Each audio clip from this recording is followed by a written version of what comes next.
Assalamualaikum warahmatullahi wabarakatuh. Anak-anak yang soleh dan soleha, hari ini bertemu lagi bersama Bunda di tema baru, yaitu tema 2, menyayangi tumbuhan dan hewan. Subtema 1, manfaat tumbuhan bagi kehidupan manusia.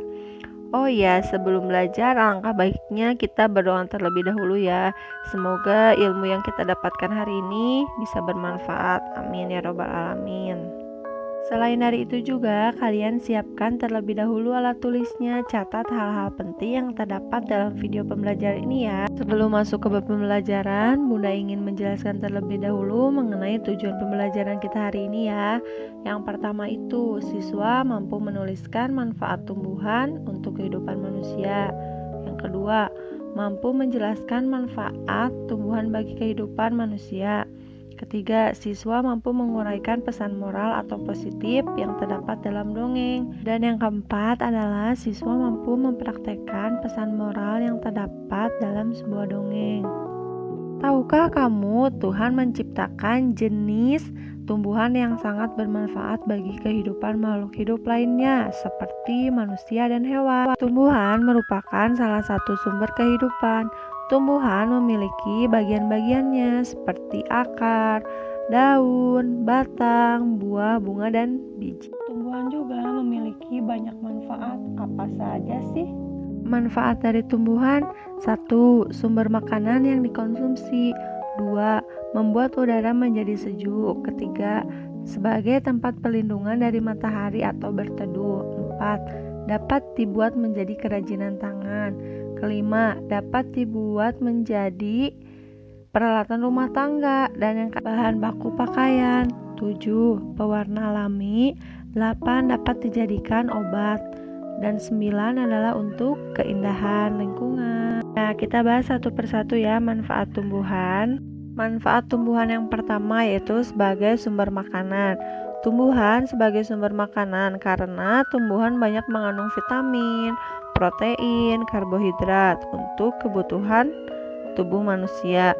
Vitamin terdapat pada buah-buahan dan sayur, protein terdapat pada sayur dan lauk pauk, sedangkan karbohidrat terdapat pada nasi, tebu, jagung, dan lain-lain.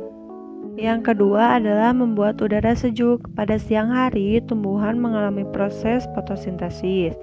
Proses fotosintesis itu proses pengambilan karbon dioksida atau CO2 di udara, kemudian tumbuhan mengeluarkan oksigen O2 yang membuat udara menjadi sejuk. Yang ketiga, sebagai pelindung dari sinar matahari. Matahari memang sangat berguna bagi kehidupan manusia. Akan tetapi pada siang hari, matahari sangat terik sekali dan dapat membuat kerusakan pada kulit kita. Keempat, dapat dibuat kerajinan tangan. Tumbuhan dapat dibuat menjadi kerajinan tangan. Contohnya, kayu dapat dibuat gantungan kunci, hiasan dinding, figura foto, dan lain-lain.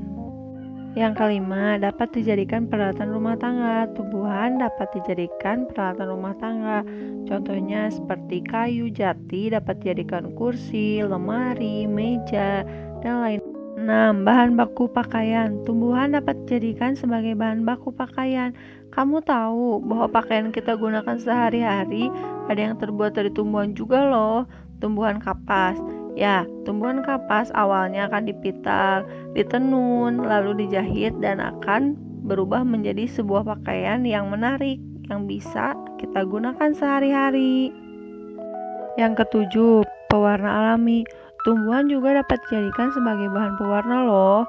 Contohnya, warna merah dari cabai, warna kuning dari kunyit, warna ungu dari buah naga, warna hijau bisa dari sawi, bisa dari pandan, warna orange bisa dari wortel, dan masih banyak lainnya ya. Yang kedelapan adalah obat untuk kesehatan. Tumbuhan dapat dijadikan sebagai obat untuk kesehatan. Contohnya, pada jahe dapat mengatasi gangguan pencernaan dan dapat menghangatkan tubuh. Kunyit dapat meredakan tenggorokan atau demam. Dan pada kencur dapat meredakan batuk berdahak dan flu. Dan masih banyak contoh yang lainnya juga ya. Dan manfaat yang terakhir adalah untuk keindahan. Tumbuhan dapat dijadikan sebagai keindahan. Contohnya pada bunga mawar, melati, lili, anggrek, dan bunga-bunga yang lain yang biasanya ada di halaman rumah. Wah, ternyata tumbuhan banyak sekali ya manfaatnya untuk kehidupan manusia atau makhluk hidup. Nah, bagaimana sih jika di kehidupan kita tidak ada tumbuhan? Apa yang akan terjadi? Nah, yang akan terjadi yaitu 1. Kekurangan oksigen, 2. Menyebabkan banjir, ketiga kekeringan, 4. Berkurangnya sumber makanan, 5. Pemanasan global, dan 6. Kepunahan pada makhluk hidup. Kenapa terjadi kepunahan pada makhluk hidup? Karena manusia, hewan membutuhkan makanan. Nah, tumbuhan itu biasanya dijadikan sebagai sumber energi untuk makhluk hidup. Ya, kalian paham apa yang sudah Bunda jelaskan mengenai manfaat tumbuhan?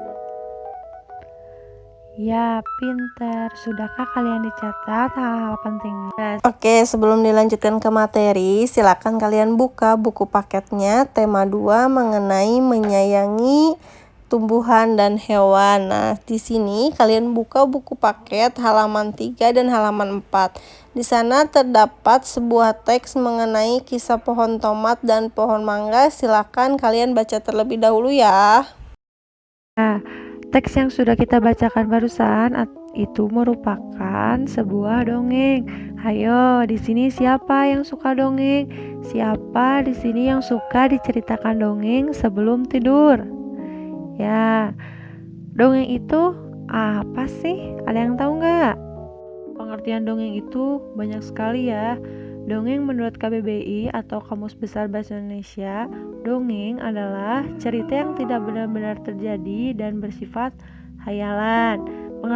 Pengertian dongeng lainnya yaitu dongeng adalah bentuk karya sastra lama yang bercerita tentang kejadian yang luar biasa dan bersifat tidak nyata atau fiksi dan penuh dengan hayalan serta berimajinasi dan tidak benar-benar terjadi. Dongeng juga memiliki fungsi loh. Yang pertama, untuk menyampaikan pesan positif atau pesan moral atau pesan yang mendidik untuk pembacanya. 2. Dongeng berfungsi sebagai hiburan bagi pembacanya. Juga memiliki beberapa struktur dongeng. Yang pertama, ada pendahuluan. Pendahuluan itu pengantar untuk memulai cerita. Contohnya, pada zaman dahulu gitu ya, atau pada suatu hari. Struktur dongeng yang kedua adalah peristiwa atau isi, adalah kejadian-kejadian yang disusun berdasarkan urutan waktu atau peristiwa inti. Dan struktur dongeng yang terakhir adalah penutup. Penutup itu merupakan kalimat yang mengakhiri sebuah dongeng. Contohnya, kalian pernah melihat dongeng atau pernah membaca dongeng dengan akhiran pada akhirnya. Dongeng juga memiliki unsur intrinsik. Yang pertama, tema, latar, alur, tokoh, penokohan atau karakter, sudut pandang, gaya bahasa atau majas, amanat. Amanat itu adalah pesan moral atau pesan positif. Oke, unsur-unsurnya Bunda jelaskan satu persatu ya. Yang pertama itu adalah tema. Tema merupakan ide utama yang mendasari sebuah cerita dongeng. Contohnya, temanya mengenai persahabatan, kekeluargaan, dan lain-lain. Unsur yang kedua ada latar. Latar adalah keterangan mengenai waktu, tempat, suasana dalam sebuah dongeng. Contohnya pada latar waktu, sore hari, pagi hari, siang hari. Latar tempatnya bisa di sungai, sekolah, rumah, atau hutan. Latar suasananya menakutkan, mencengkam.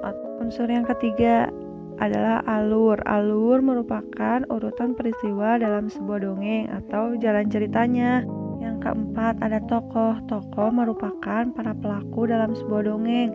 Bisa hewan, manusia, tumbuhan yang diberi nama, dan lain. Penokohan itu merupakan karakter atau watak tokoh, misalnya baik hati, suka menolong, sombong, dan lain-lain.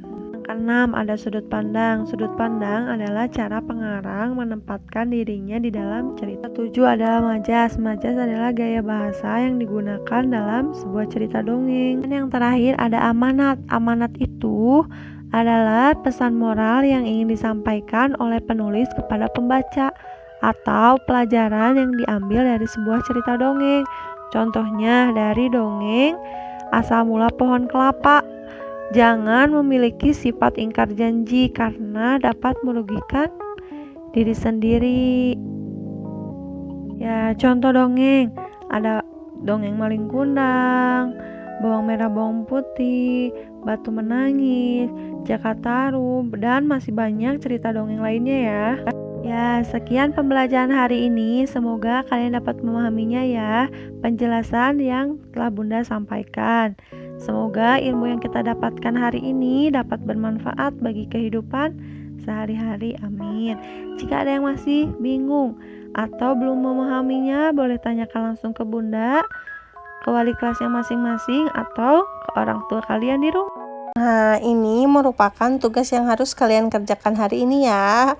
Kalau yang sudah punya buku paket, boleh langsung mengerjakannya di buku paket. Kalau yang belum, boleh dicatat di buku catatannya, tapi soalnya harus ditulis ya. Sekian untuk pembelajaran hari ini. Sampai bertemu besok. Wassalamualaikum warahmatullahi wabarakatuh. Dadah.